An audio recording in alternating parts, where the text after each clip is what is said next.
Bonjour chers auditeurs de l'émission Le Pain Matinal, une production du ministère Ta Seconde Chance International, un rendez-vous qui nourrit ton âme et t'invite dans la présence de Dieu chaque matin.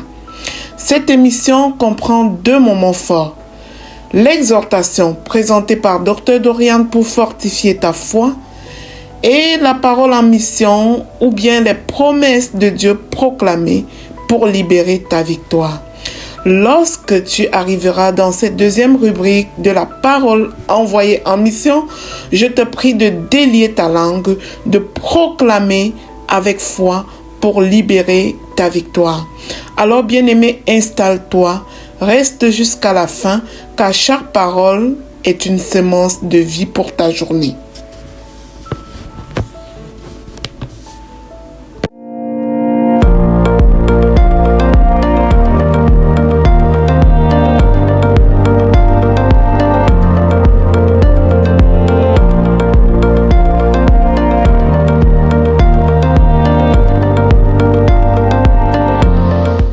Bonjour chers serviteurs audacieux, bienvenue dans la rubrique exhortation de l'émission Le Pain Matinal. Je suis Dr Dorian.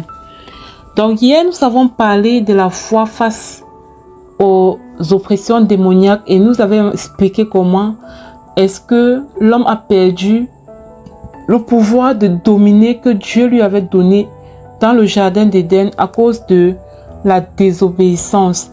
Et il y a eu un transfert de pouvoir. En fait, ce pouvoir a été transféré à cause de la désobéissance de l'homme. Ce pouvoir a été transféré entre les mains de l'ennemi qui maintenant gère toute la terre, qui gère toutes les choses.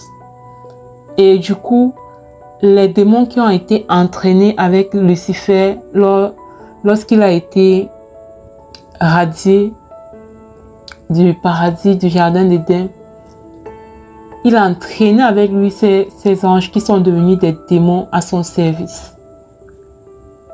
Et sur la terre, ces démons-là causent à l'homme toutes sortes d'affaires, des maladies, des divorces, des blocages professionnels, des difficultés de conception, des cancers, toutes sortes de choses négatives en fait. Et il y a beaucoup de choses comme ça qui arrivent dans la vie des personnes qu'on croit parfois être naturelles alors que c'est l'œuvre démoniaque. Alors, nous avons dit que nous allons parler de la foi. Face aux oppressions démoniaques, il faut une sorte de foi. La première chose que ça implique, cette foi face aux oppressions démoniaques, c'est d'abord sortir de l'esprit de victimisation. Je vous assure, l'esprit de victimisation est démoniaque.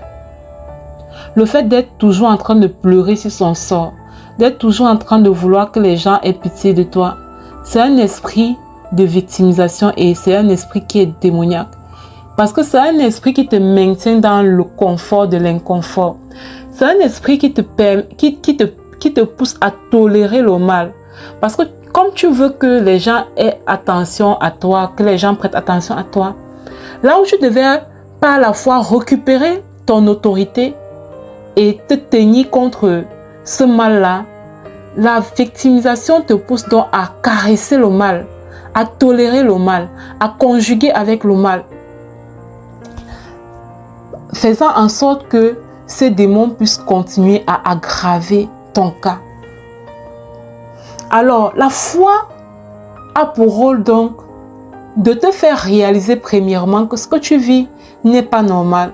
Ça ne correspond pas. Si tu es né de nouveau, ça veut dire que, en fait, quand tu es né de nouveau, ça veut dire que Jésus-Christ, le sacrifice qu'il a fait à la croix, tu as accepté ce sacrifice, tu as accepté Jésus comme ton Seigneur et ton Sauveur, et puis tu es né de nouveau. Quand tu es né de nouveau, le Saint-Esprit vient en toi et il y a une connexion, il y a une réconciliation qui se passe avec Dieu. C'est pourquoi la parole de Dieu dit à tous ceux qui l'ont reçu, il a donné le pouvoir de devenir enfant de Dieu. Donc, devenir enfant de Dieu te permet de récupérer ton pouvoir initial qui était de dominer sur toute la création. Et à ce moment, quand tu as récupéré le pouvoir, tu es maintenant bien placé pour dominer sur les démons. Pour dominer sur les démons. Je ne sais pas si on se comprend. Allons un peu dans Marc. Marc chapitre 1 à partir du verset 21. Il se rendit à Capernaum et le jour du sabbat, Jésus entra d'abord dans la synagogue et il enseigna. Ils étaient frappés de sa doctrine car il enseignait comme ayant autorité et non pas comme les scribes. Je veux que tu retiennes la partie-ci. Il enseignait comme ayant autorité. C'est-à-dire que la façon même d'enseigner de Jésus, on voyait que c'était une personne qui connaissait qui il est. C'était une personne qui connaissait son identité, qui connaissait le pouvoir, le Saint-Esprit en lui, qui lui conférait ce pouvoir. Et ce pouvoir qui lui permet d'enseigner avec une certaine autorité. Voyez un peu. On va continuer à partir du verset 23 où il est écrit. Voilà, en passant, Jésus enseignait comme ayant autorité et on dit, et non pas comme les scribes. Les scribes, c'était vraiment les enseignants, les théoriciens, les gens, un peu comme on dit ici chez nous au Cameroun, les gens à l'école, voyez, les gens vraiment posés là, vraiment posés, ils ne font que parler des théories, des faits en fait. Ils sont pas trop, il n'y a pas cette autorité de l'esprit en fait qui se fait sentir. Donc, on continue au verset 23. Il se trouva dans leur synagogue un homme qui avait un esprit impur et qui s'écria, « Qu'y a-t-il entre nous et toi, Jésus de Nazareth? Tu es venu pour nous perdre. » C'est le démon, hein. C'est-à-dire, Jésus arrive dans la synagogue et il y a un homme qui a un esprit impur. Et l'esprit impur, là, donc, le démon, lui, il parle au travers de l'homme et en disant, « Qu'y a-t-il entre nous et toi, Jésus de Nazareth? Tu es venu pour nous perdre. Je sais qui tu es, le Saint de Dieu. » Donc les démons connaissent la vérité. Le diable, lui, et ces gens, ils connaissent que Jésus est le Fils de Dieu. Jésus a le pouvoir au-dessus d'eux. Ils connaissent que Jésus, c'est-à-dire qu'il a le pouvoir au-dessus d'eux. C'est pour ça que quand ils sentent Jésus, ils ont peur. Maintenant, quand il continue au verset 25, Jésus le menaça, disant, « Tais-toi et sors de cet homme. » Ah, aïe, aïe, aïe, aïe, aïe. Quelqu'un dit, aïe, aïe, aïe. Verset 26, l'esprit impur sortit de cet homme en l'agitant avec violence et en poussant un grand cri. Tu vois? Et regarde la façon dont Jésus a parlé à cet homme. Il a menacé en disant, « Tais-toi et sors de cet homme. » Je ne sais pas s'il y a deux façons quand tu veux dire à quelqu'un, « Tais-toi ». Quand tu veux dire à quelqu'un, « Tais-toi, sors de cet homme », c'est un langage, tu dis avec autorité. Tu parles avec autorité. Tu imposes ton autorité en face de cette personne pour qu'elle puisse obéir à ce que tu es en train de dire. Vous voyez que le démon, lui, il est là, il est vivant. Et il parle. Il dit à Jésus, « Qu'y a-t-il entre toi et nous? Tu es venu ici pour nous perdre. » Donc du coup, quand Jésus parle aussi, lui, le démon, il comprend et il sort. Il est bousculé par l'autorité et il sort. Le lien avec la foi, c'est quoi? C'est que il faut une foi, il faut la conviction que ce qu'on est en train de dire, l'autorité qu'on est en train de manifester, c'est une autorité qui opère. Pour voir l'autre déguerpir. Pour voir l'autre déguerpir. Quand Jésus dit, « Tais-toi, sors de cet homme », au moment où il le dit, il n'est pas en train de tergiverser. Il n'est pas en train de réfléchir. Il n'est pas en train de se poser la question de savoir si l'esprit impur va effectivement sortir ou pas. Il sait que l'esprit impur va sortir. Il sait que l'esprit impur va sortir. Et aussitôt l'esprit sort en en bousculant l'homme en fait. Il sort de là et il va ailleurs. En passant, les esprits ne meurent pas. Ils sont esprits, ils sont dans le monde spirituel, dans le monde invisible. Donc, ils ne meurent pas. Donc, quand il sort, il ne meurt pas. Mais il va ailleurs, en fait. Mais regardez comment Jésus-Christ a pris autorité. Jésus-Christ n'est pas venu devant le démon pour dire, tu vois, tu sais, cet homme-là, tu ne peux pas le toucher. Est-ce que tu peux partir? Dis, tais-toi! Tais-toi! Sors de cet homme! Nous allons continuer demain à creuser ça. Parce que beaucoup souffrent à cause des oppressions démoniaques. Et se sentent juste victimes, faibles face à ces oppressions. On revient là-dessus. Soyez abondamment bénis. Shalom, shalom.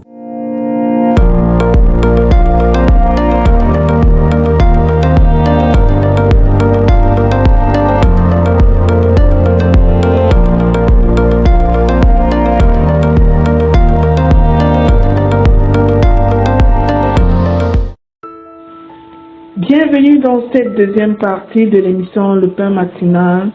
Ici, Lina pour la parole proclamée, déclarée et envoyée en mission. Bien-aimés, aujourd'hui, nous nous rendons à la 13e étape pour chasser l'esprit de pauvreté, sortir de la survie pour commencer à vivre pleinement dans la grâce de Dieu. Bien-aimés, nous devons nous nourrir des témoignages. La foi ne grandit pas seulement par l'enseignement. Elle s'active par les preuves vivantes.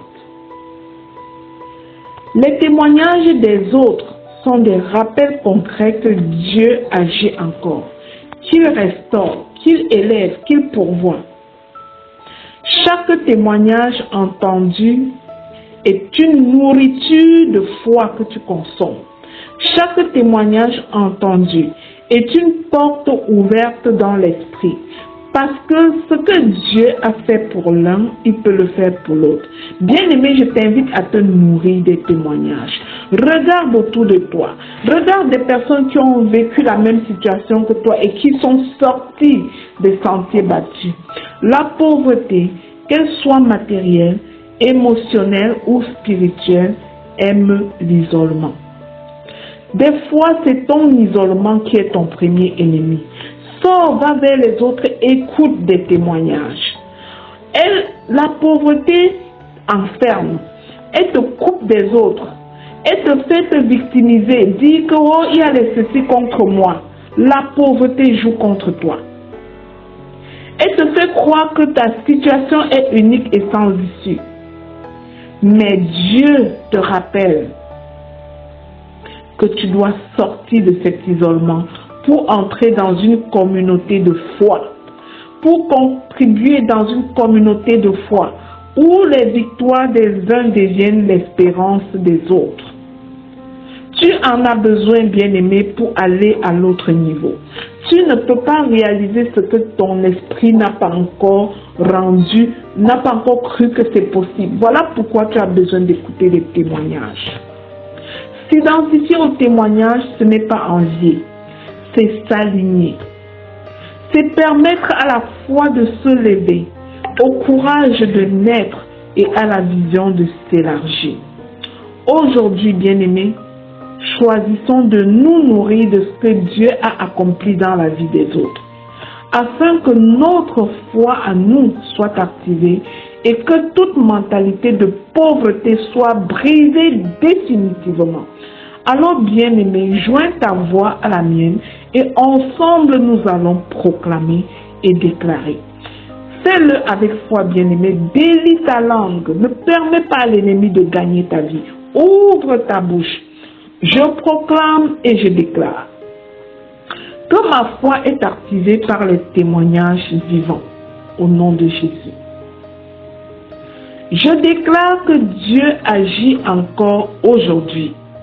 Il agit assurément dans ma situation au nom puissant de Jésus-Christ.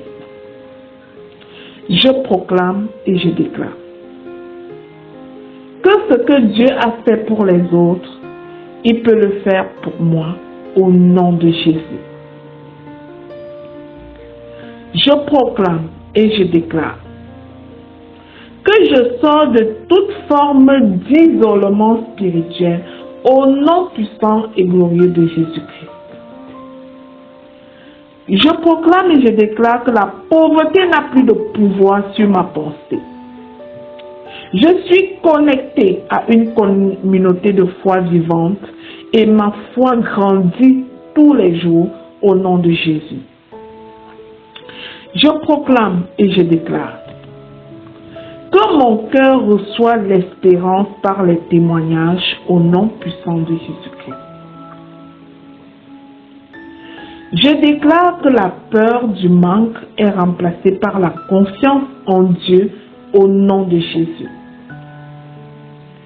Je proclame et je déclare que mon esprit s'ouvre à de nouvelles possibilités au nom puissant de Jésus-Christ. Je déclare que je m'identifie aux victoires que Dieu accorde dans le puissant nom du Seigneur Jésus-Christ. Je proclame et je déclare que ma foi grandit de jour en jour. J'ai confiance en ce grand Dieu au nom puissant de Jésus-Christ.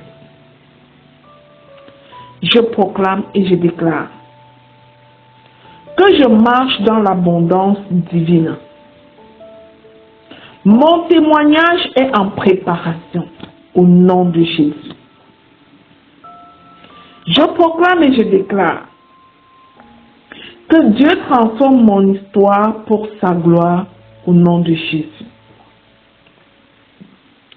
Je proclame et je déclare que je vis une foi active, nourrie et confiante dans le Seigneur Jésus-Christ. Je scelle et je sécurise ces proclamations dans le précieux sang du Seigneur Jésus. Elles sont oui et amen dans chacune de nos vies. Amen, amen, amen. Bien-aimé, si tu aimes cette émission, le pain matinal du ministère Ta Seconde Chance, je te prie de t'y abonner. Ensuite, de partager la nouvelle au suivant pour être à ton tour un canal de bénédiction pour les autres. N'oublie surtout pas de télécharger l'application Le Pain Matinal sur Play Store pour pouvoir avoir l'émission chaque jour. Sois béni.